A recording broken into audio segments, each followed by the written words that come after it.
STEM Education and Assessment, a Global Perspective on an American Crisis. In 2009, the Program for International Student Assessment, PISA, ranked the United States 30th in mathematics and 23rd in science.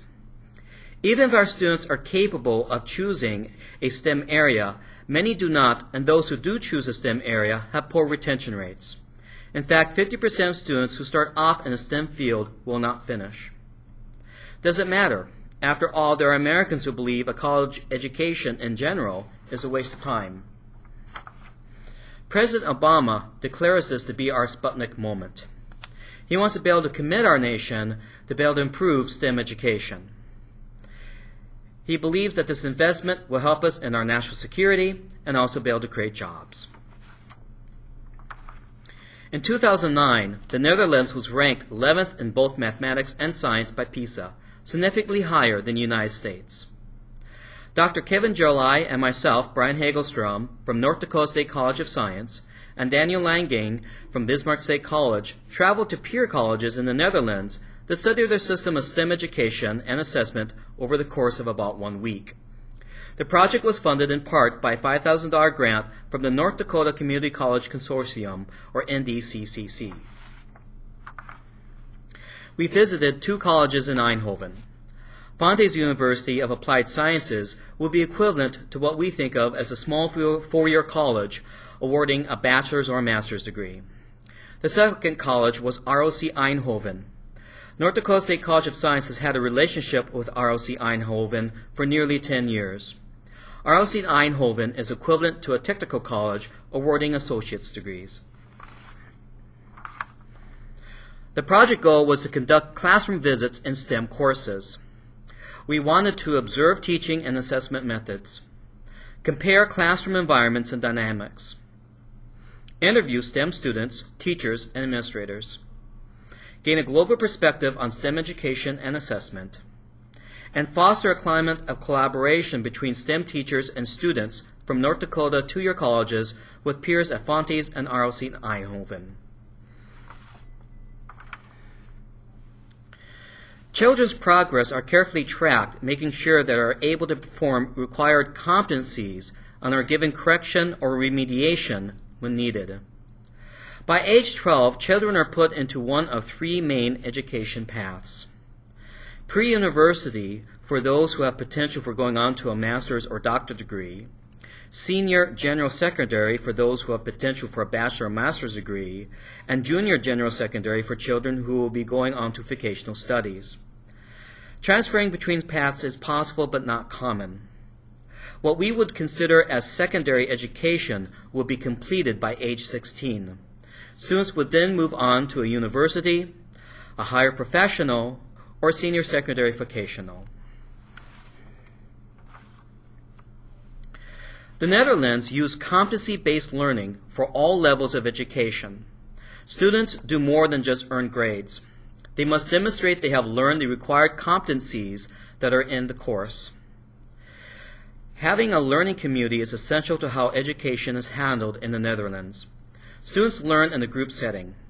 One advantage of the group setting is helping students with their soft skills or people skills. Since most of the learning occurs in groups, self and group assessments are frequently used. For the self-assessment as described at Fontys, it reminded me of writing a thesis paper and defending it. Students have to show that they have learned the required competencies. If they are weak in a competency in a given class or project, they must show how they have achieved the competency elsewhere in their studies. Though I saw people texting in the Netherlands, I never saw it in the classroom. I often wondered how our students would be assessed in a group setting if all they ever did was text their friends instead of helping the group solve the required problem. Business and industry play a key role in education at all levels. At Fontys, it is not unusual for students to be given a problem from a company to work on in groups. In fact, there are times when the company will claim proprietary rights to the students' results, and the students may be hired by the company to continue the project. Since their system of student learning is based on competencies, assessment is often done via check sheets or matrices. Currently, this is done at NDSCS for our trade and service programs. However, there are changes starting to be made where this could be done for general liberal arts as well. Many of the group projects that students are given are hands-on, practical problems. Students are able to see and use skills across the curriculum. Also, students master communication, problem solving, and critical thinking skills. The picture in this slide is a solar water heater developed by students at ROC Eindhoven. Since students are learning in groups, the instructor acts more as a tutor when students need help with a particular skill or as a coach if students need some direction. Overall, students learn to be independent learners who must think through the problem with the people they work with. At Fontes, they described a 7-step problem-solving technique similar to the one I found here from the University of Pittsburgh website. Since students may not be the ones implementing the solution, they would give a presentation on a process on how they came to the solution that was decided on by the group for step 7 instead of implementing the solution themselves. Why do I think that the Netherlands is successful in STEM-related fields?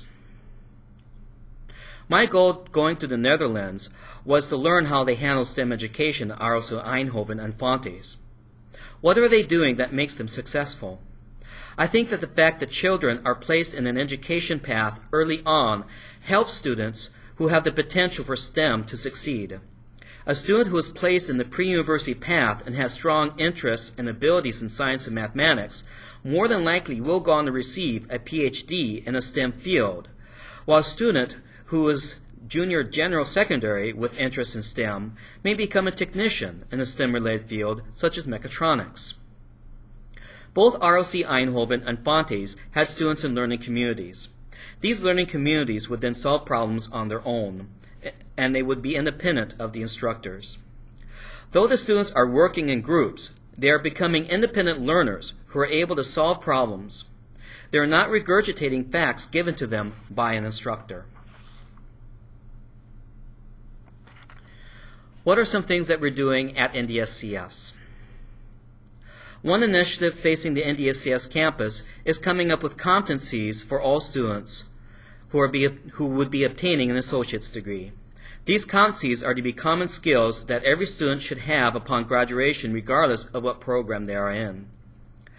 I would recommend that once we have determined what those competencies are, that students who do not have them should not graduate until they have demonstrated that they have the required competencies necessary for an associate's degree.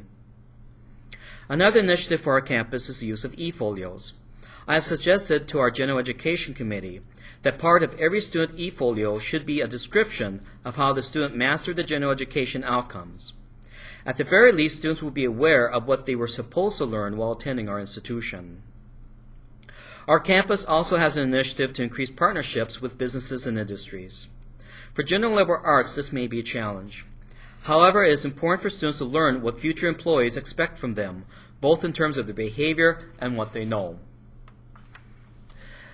It would be nice to see if our NDS students can work with business and industries to have our liberal arts work on real-life problems applying the 7-step problem approach as mentioned before. I invite you to come to Facebook and join STEM Education and Assessment, a Global Perspective, to continue the discussion on STEM education and how we can help students become interested in STEM and how to retain students as well.